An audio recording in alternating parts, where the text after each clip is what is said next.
So this one's a classic. It's on it's a video called by the SciIQ, the SCIQ channel, called "Why Uber is a Scam." I'm very interested to see where this one goes.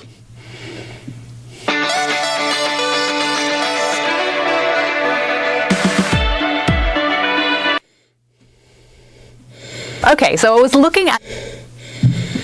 So this one's a classic. It's from the SCIQ channel on YouTube. It asks why Uber is a scam. Has 2.3 million viewers.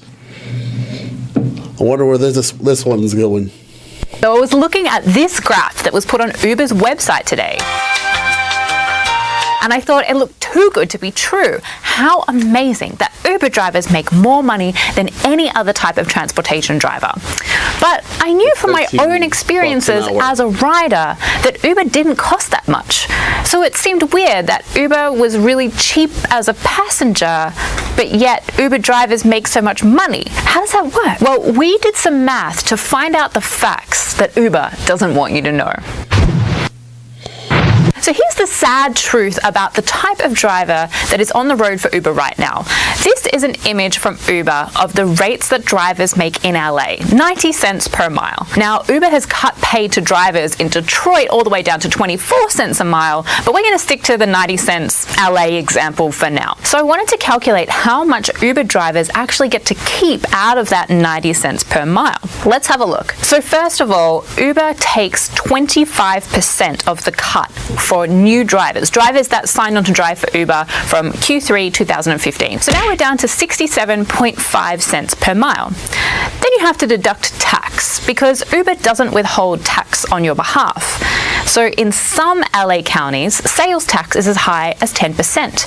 And since Uber doesn't withhold taxes for you, the drivers are responsible for keeping this money aside to pay the tax department come April. So with the 10% deducted, we're now down to just over 60 cents. Now we need to factor in depreciation of a car. So a car is an asset like anything else and will eventually wear out and you'll have to buy a new one.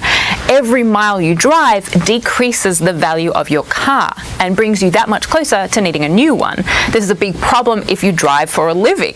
You're going to need to buy a new car every 2 or 3 years, and the cost of a new car is pretty significant. The IRS estimates that the cost to drive a vehicle for work purposes is 54 cents per mile, and this is broken down into fuel cost at an average of 12 cents per mile, depreciation at 24 cents per mile, repair, tires, and maintenance comes down to about 9 cents per mile, and insurance, license, registration, finance, fees, all of that stuff averages out to about another 9 cents per mile. So with the 54 cents depreciation, repairs, and fuel accounted for, we're now down to just over 6 cents per mile. That's the one kind of thing I would quibble with so far. Depreciation is not something that comes out in your paycheck. You'll feel it later, eventually, but you don't feel it immediately.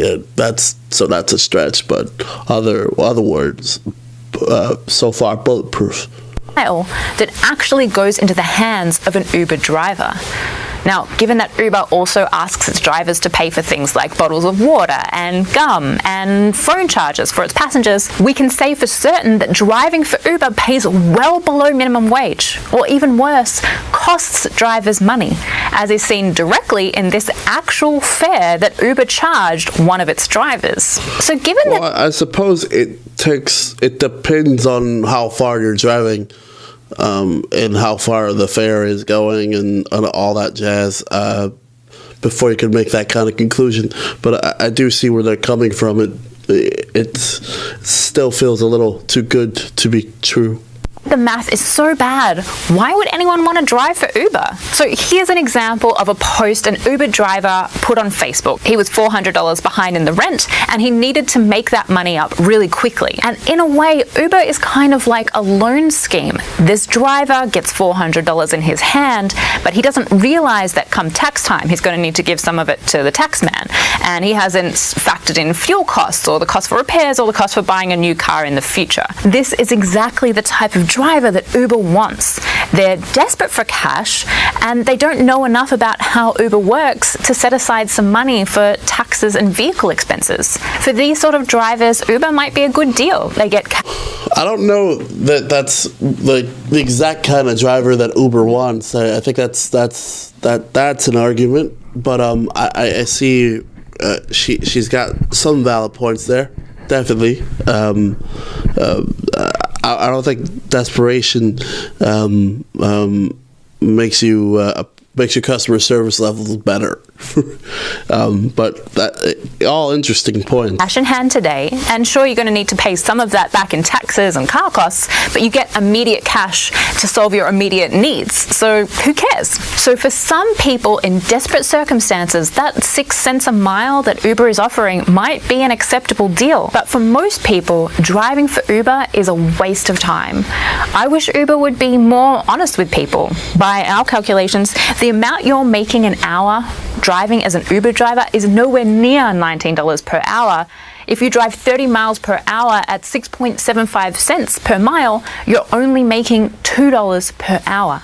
By far the worst choice of any transportation job. And this number is not just my maths, it's also supported by the site Not Cool Uber, who have tracked hourly earnings to around $2.89 per hour. And yeah, that's pretty brutal. And even if you double that, it would suck. So, all great points here. The vehicle fees are taken into account, that number is around zero. Now, I'm not against carpooling services. We all need transport, and I know that I'm a frequent user of Uber and Lyft, but I think Uber is going about it in an unethical way, which makes me unethical for supporting them as a customer. Uber could easily fix this situation by reducing their commission, or by making rates more reasonable, or by giving riders the option to tip their drivers like we do in hospitality, or just by being more transparent. But that would mean admitting that they've generated significant revenue from effectively exploiting their drivers. Right. So the truth is, Uber benefits from maintaining this status quo. Uber's currently reported to be making $10 billion a year in revenue, and that money has to come from someone. Just don't let that someone be you. But what do you think? Are you an Uber driver, an Uber passenger? What's your opinion? Have you? That's really interesting there. Food for thought. Thankfully, I haven't had to do that at this point in my life. But interesting. I don't know how you can live off of it unless you did it for many hours a day.